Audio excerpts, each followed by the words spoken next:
Selamat pagi Bapak Ibu, Saudara dan Saudari sekalian yang terkasih di dalam Yesus Kristus Tuhan. Senang bisa berjumpa dengan Anda semua dalam kebaktian online hari Minggu ini.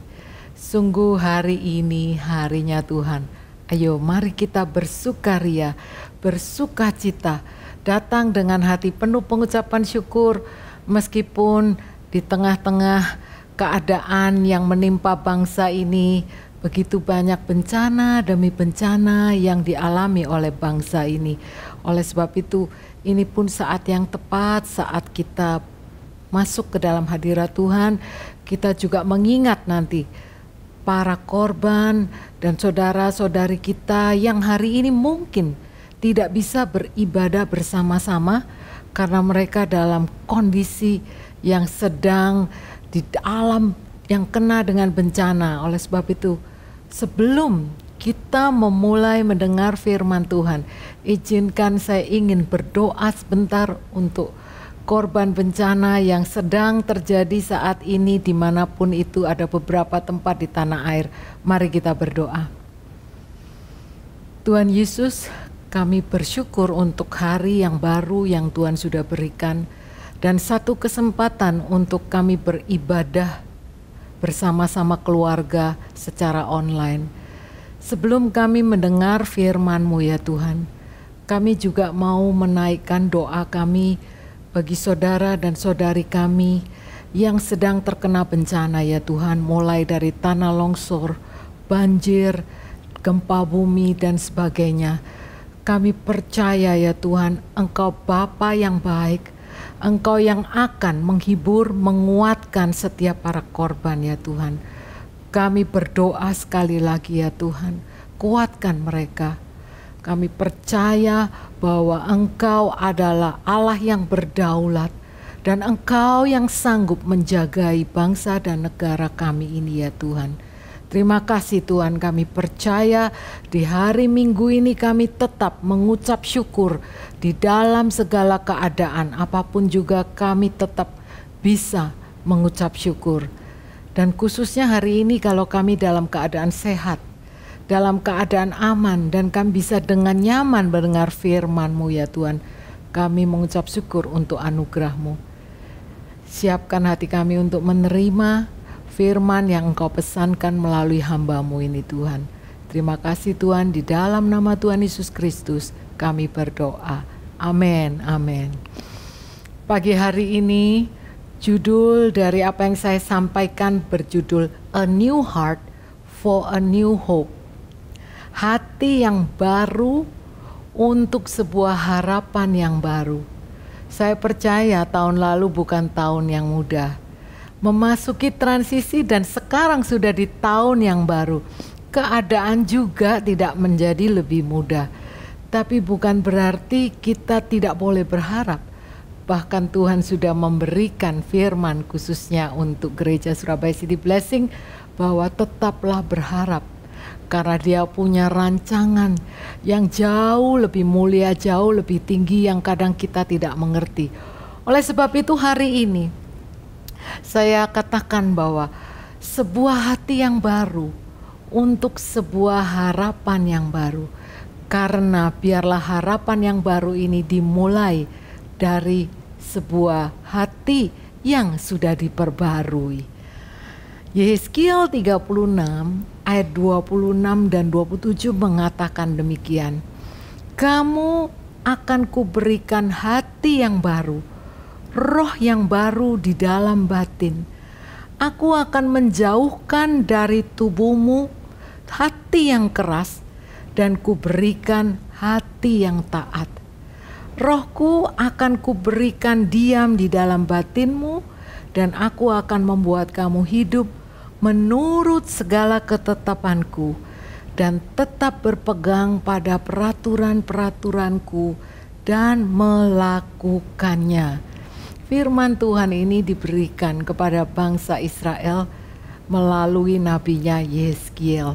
Tapi saya merasa bahwa firman ini juga untuk kita yang sekarang ada di masa ini, yang juga sekarang ngalamin bahwa di mana-mana banyak orang yang sudah menjadi dingin hatinya karena melihat berbagai macam kesulitan, tantangan, pandemi, bencana yang tidak berkesudahan, mungkin keterpurukan, segala bercampur aduk, sehingga firman Tuhan juga katakan bahwa banyak orang yang sekarang sudah tidak punya pengharapan. Tapi dikatakan Tuhan memberikan hati yang baru, hati yang tidak keras, tapi hati yang taat, ya. Supaya apa? Supaya membuat kita tuh bisa menurut segala ketetapan dan bisa berpegang dan taat kepada firman-Nya. Dimulai dari hati. Firman Tuhan juga katakan, jagalah hati dengan segala kewaspadaan, karena dari situlah terpancar kehidupan. Firman yang sudah dijanjikan ini di perjanjian lama, itu juga diucapkan lagi oleh Rasul Paulus yang berbunyi demikian. Jika seseorang di dalam Kristus, ia adalah ciptaan yang baru. Jadi siapa yang ada di dalam Kristus, ia adalah ciptaan yang baru, yang lama sudah berlalu. Sesungguhnya yang baru sudah datang. Saya percaya bahwa kita yang di dalam Kristus, kita adalah ciptaan yang baru, dan ciptaan yang baru ini juga mempunyai hati yang baru. Dan biarlah memasuki tahun yang baru ini, kita belajar yuk untuk punya hati yang baru.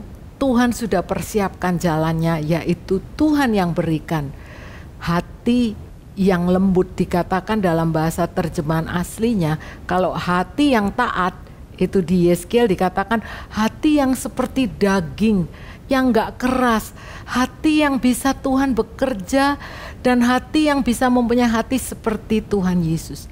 Marilah kita menanggalkan yang lama. Saya memberikan beberapa contoh apa yang mesti kita tinggalkan dan tanggalkan. Seperti apa sih hati yang keras itu? Contoh konkretnya itu apa? Contohnya apakah hanya orang yang keras kepala disebut hati yang keras? Saya berikan beberapa contoh, yaitu pertama, hati yang keras itu bisa berupa hati yang memang memberontak, penuh dengan amarah. Mungkin diawali dari hati yang terluka, dia dilukai, difitnah, ya, diperlakukan tidak adil, ditolak, ya akhirnya ya merasa jengkel, akhirnya mengeraskan hati, akhirnya marah, sampai akhirnya mengeraskan hati, sampai memberontak, tidak bisa terima. Nah, kalau sudah demikian, solusinya hati yang baru adalah yang Tuhan berikan. Berikan pengampunan. Bukankah Tuhan bilang, rohku akan kuberikan, diam di dalam batinmu, aku akan membuat kamu hidup menurut segala ketetapannya firman Tuhan. Tuhan bilang, ampunilah orang yang bersalah kepada kamu. Bahkan Tuhan katakan, kasihilah musuhmu. Hari ini kalau engkau diperlakukan mungkin tidak adil, ditolak, ya, dicemooh, saya percaya inilah waktu yang tepat. Mari kita mengampuni. Dan juga mungkin yang kedua, hati yang tidak taat atau hati yang keras ini itu bisa berupa hati yang penuh kekhawatiran. Kita cuman pikir keras memberontak, tapi bukankah khawatir akhirnya membawa kepada suatu roh ketakutan? Dimulai hanya kecemasan, khawatir. Semua orang pasti bisa khawatir, karena khawatir ini kadang-kadang diperlukan supaya kita bisa waspada. Kita takut sakit, kita takut supaya kita tidak ketularan, kita waspada karena di mana-mana masih banyak virus. Nah, nggak apa-apa itu karena rasa takut kita waspada, ya. Tapi bukan roh ketakutan yang diawali hanya mungkin kecil, khawatir. Firman Tuhan katakan tinggalkan yang lama. Gimana kalau hati kita khawatir? Percayalah akan firman Tuhan. Renungkan firman Tuhan dan selaraskan hatimu taat kepada firman Tuhan. Firman Tuhan katakan jangan kamu khawatir. Burung di udara dia pelihara. Bunga di padang dia hiasi. Akhirnya kita mesti lebih percaya kepada firman Tuhan daripada perasaan. Tiap kali kekhawatiran itu datang, tiap kali ketakutan itu datang, kita ucapkan firman Tuhan. Kita katakan, aku tidak mau takut. Tuhan tidak pernah memberikan aku roh ketakutan. Ini bukan dari Tuhan. Khawatir yang berkelebihan itu membuat kita lumpuh sebetulnya. Ada sebuah quote yang mengatakan demikian. You can destroy your now by worrying about tomorrow. Maksudnya demikian. Kalau engkau bisa menghancurkan hari ini kalau engkau mengkhawatirkan hari esok. Jadi hari ini engkau khawatir terus, berarti hari esok itu sudah engkau hancurkan gara-gara kekhawatiranmu di hari ini. Oleh sebab itu jangan khawatir tentang hari esok. Serahkan segala kekhawatiranmu kepada Tuhan karena Dia yang peduli, ya. Jadi yang pertama tadi hati yang keras. Ya, ampuni orang yang bersalah kepadamu. Yang kedua tadi adalah hati yang khawatir yang akhirnya menjadi tempat bertumpuk, akhirnya menjadi roh ketakutan. Nah, yang ketiga adalah hati yang tertuduh. Banyak sekali kita yang masih mungkin merasa bersalah, diikuti oleh rasa dituduh, sehingga selalu merasa tidak layak. Akhirnya justru menjauhi Tuhan karena merasa berdosa terus-menerus. Terasa kayak ada yang umpamanya seandainya kalau ada yang mau mendekati engkau karena mau sharing firman Tuhan atau mengajak untuk carousel atau mengajak untuk berdoa, belum sudah menjaga benteng, nggak mau. Karena apa? Sebetulnya bukan repot nggak mau, enggak, tapi ada perasaan di dalam yang aku nggak mau karena aku nggak merasa layak. Mungkin diajak untuk yuk kita ikut doa, yuk kita ikut carousel, yuk kita dimuridkan, sudah membuat benteng pertahanan. Aku nggak layak jadi murid, hidupku masih nggak benar-benar, aku masih jatuh di dalam dosa.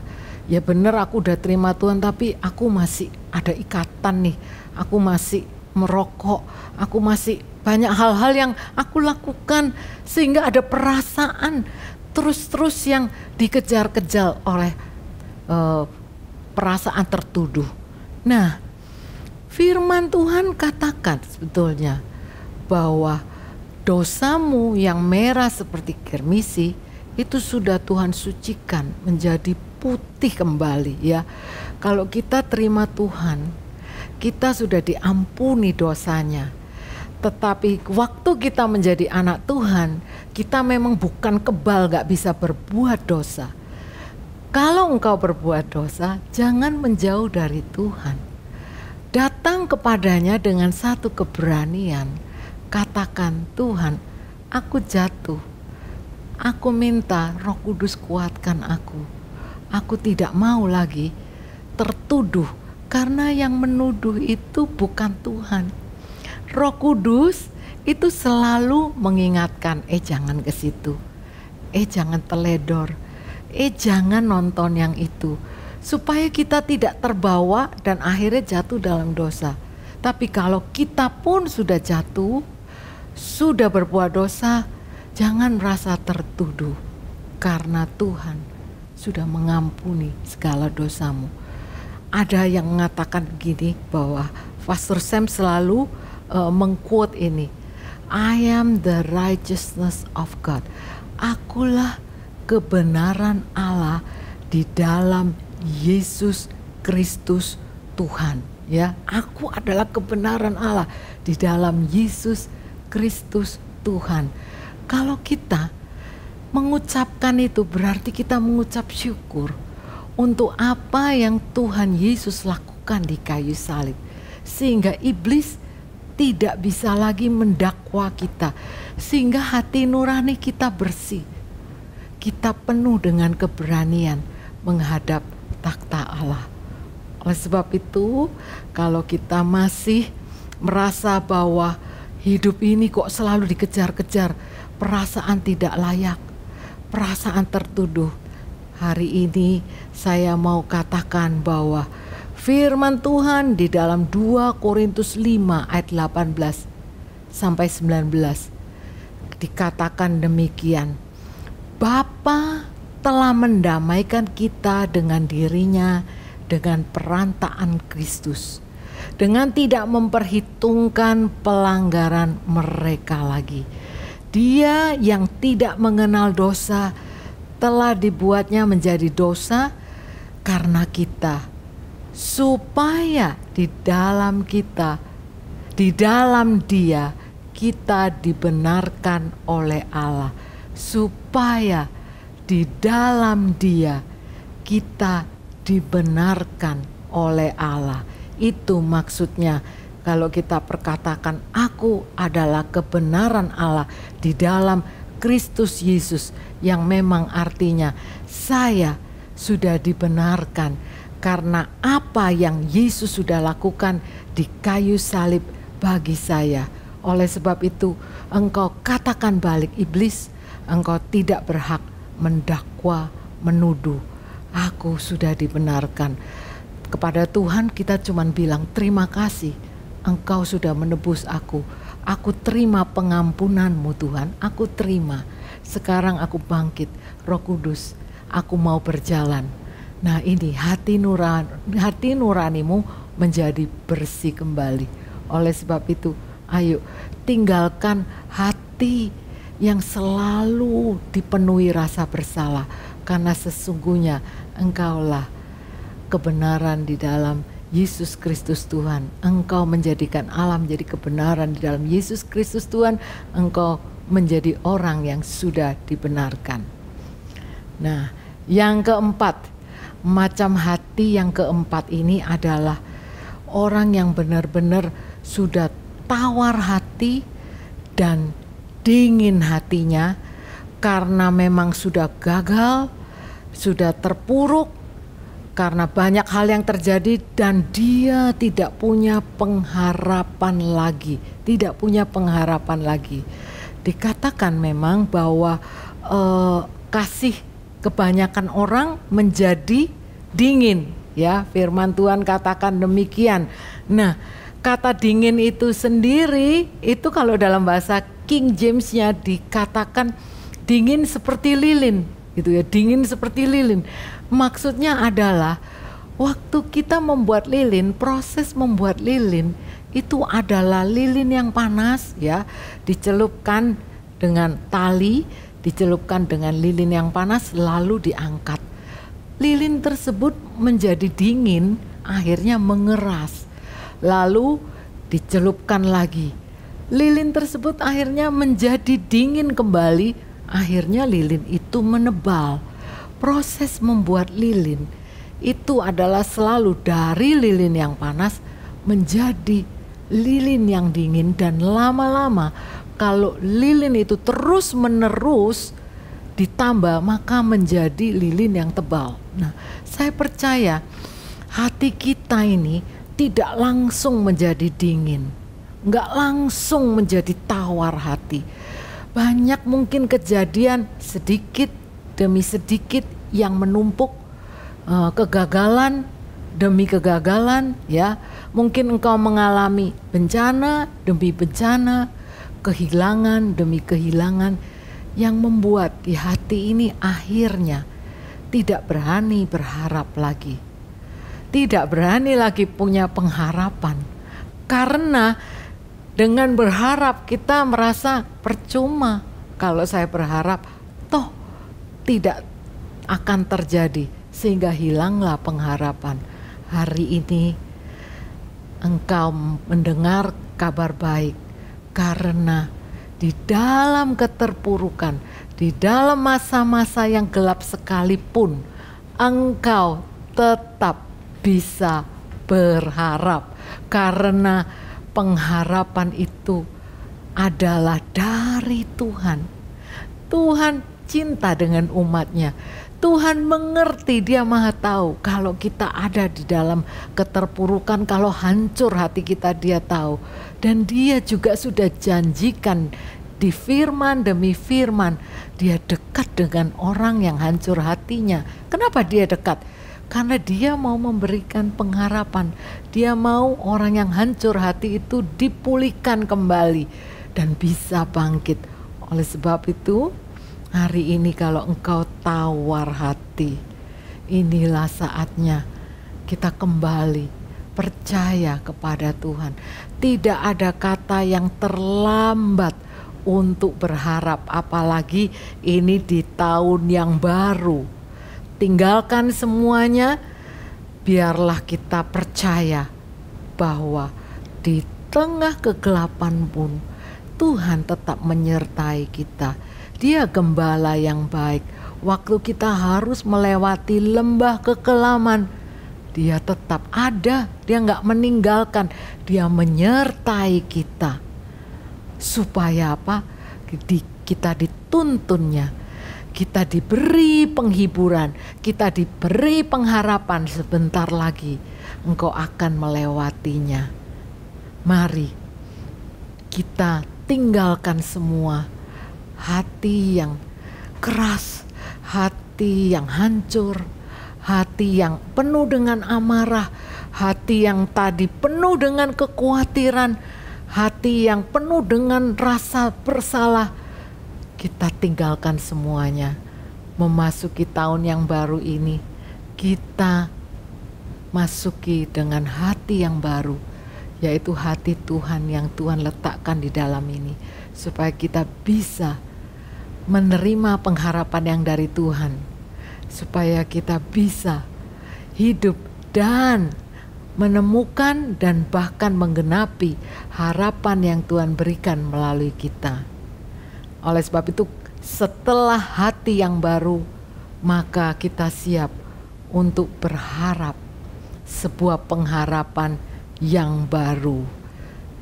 Nah, banyak yang mungkin mengatakan bahwa ini tahun yang baru, saya punya pengharapan yang baru. Puji Tuhan, punya pengharapan baru. Tapi ingatlah bahwa kita perlu belajar, pengharapanmu harus didasari oleh firman Tuhan. Karena expectation itu artinya satu pengharapan yang kuat yang didasari oleh janji firman Tuhan. Beda dengan kata-kata yang kita sering dengar, ekspektasi. Saya ekspektasinya. Nah, ekspektasi yang berpusatkan pada diri sendiri, kalau tidak terjadi akan mengecewakan. Dan firman Tuhan juga katakan demikian. Kamu berdoa, tetapi kamu tidak menerima apa-apa karena kamu salah berdoa. Saya bisa katakan, kamu punya pengharapan sehingga kamu berdoa, tetapi kamu tidak menerima apa-apa karena kamu salah berdoa. Saya bisa katakan, kamu salah berharap sehingga doamu juga salah. Ya, di dalam Yakobus 4 ayat 3 yang saya bacakan, itu kalau di dalam terjemahan BIS bahasa Indonesia sehari-hari dikatakan demikian. Ya, kamu meminta dan kamu habiskan itu untuk memuaskan hawa nafsumu. Nah, BIS mengatakan sebab tujuan permintaanmu aja udah salah. Apa yang kalian minta adalah untuk kesenangan sendiri. Biarlah harapan yang baru yang kita panjatkan yang ada dalam hati ini adalah yang sesuai dengan janji firman Tuhan yang sudah diberikan dan diawali dengan hati yang tulus, hati yang sudah dimurnikan oleh Tuhan, supaya kita tidak berharap yang salah, yaitu harapan yang hanya untuk memuaskan atau berpusatkan pada diri sendiri. Nah, impossible is where God starts, miracle is what God does. Itu satu quote dari Christine Caine, hamba Tuhan yang sangat terkenal, yaitu harapan yang baru itu adalah selalu akan terpenuhi jika kita tahu bahwa Tuhan pencipta dari mujizat. Dan memang selalu diawali dengan maksudnya sesuatu yang mustahil. Jadi sesuatu mustahil bagi manusia, tapi di situ Tuhan siap. Tuhan siap untuk bekerja kalau kita percaya janji firman Tuhan itu ya dan amin. Karena janji Tuhan itu di dalam Yesaya 43 ayat 19 demikian. Lihat, aku hendak membuat sesuatu yang baru. Sekarang sudah tumbuh. Belumkah kamu mengetahuinya? Ya, aku hendak membuat jalan di padang gurun dan sungai-sungai di padang belantara. Nah, ini janji Tuhan yang menggambarkan bahwa Tuhan tuh melakukan hal-hal yang mustahil. Bagaimana bisa ada jalan di padang gurun? Di padang gurun tidak mungkin bisa kita membuat jalan. Bagaimana ada sungai di padang belantara? Tapi apa yang mustahil bagi manusia, itu tidak mustahil bagi Tuhan. Oleh sebab itu saya percaya pengharapan kita kelihatannya mustahil karena kita adalah manusia. Tapi tidak mustahil bagi Tuhan. Karena apa yang sudah dijanjikan Tuhan, itu pasti Dia genapi. Untuk menutup firman hari ini, kita percaya dengan hati yang baru, kita siap untuk berharap lagi satu pengharapan yang baru, yang tidak mengecewakan. Karena Tuhan sendiri yang menjanjikan, berharaplah, berharap hanya kepadanya. Haleluya, saya percaya hari ini kita diperlengkapi supaya jangan takut berharap. Pengharapan kita hanya di dalam Yesus Kristus Tuhan dan di dalam janjinya yang ya dan amin. Dan biarlah pengharapan kita yang kita doakan, kita tekuni. Saya percaya kalau sekarang kita doakan, belum kelihatan sekarang, tapi yang belum kelihatan itu bukan berarti nggak ada. Oleh sebab itu, tetaplah berharap. Dengan hati yang baru, kita memasuki tahun yang baru dengan satu pengharapan yang baru di dalam Yesus Kristus Tuhan. Mari kita berdoa. Bapa Surgawi, hari ini hamba-Mu sudah menyelesaikan firman-Mu. Biarlah firman ini merupakan benih yang tertanam di setiap hati dengan tanah yang subur. Hamba-Mu berdoa untuk setiap hati-hati yang sedang hancur, tawar hati, yang penuh dengan amarah, hari ini sudah kami tinggalkan. Dan biarlah seperti yang Engkau firman-Kau, bahwa Engkau memberikan kepada kami hati yang bisa menaati firman-Mu, yang rindu untuk selalu bersekutu dengan-Mu, dan yang selalu berpegang pada firman-Mu dan melakukannya. Karena kami percaya dengan hati yang tulus ini kami berani untuk berharap. Dan bahkan kami berharap karena janji firman-Mu yang sudah Kau katakan. Dan pengharapan kami tidak akan mengecewakan. Karena kami berharap sesuai dengan janji firman-Mu ya Tuhan. Terima kasih Tuhan, sebentar lagi kami berpisah.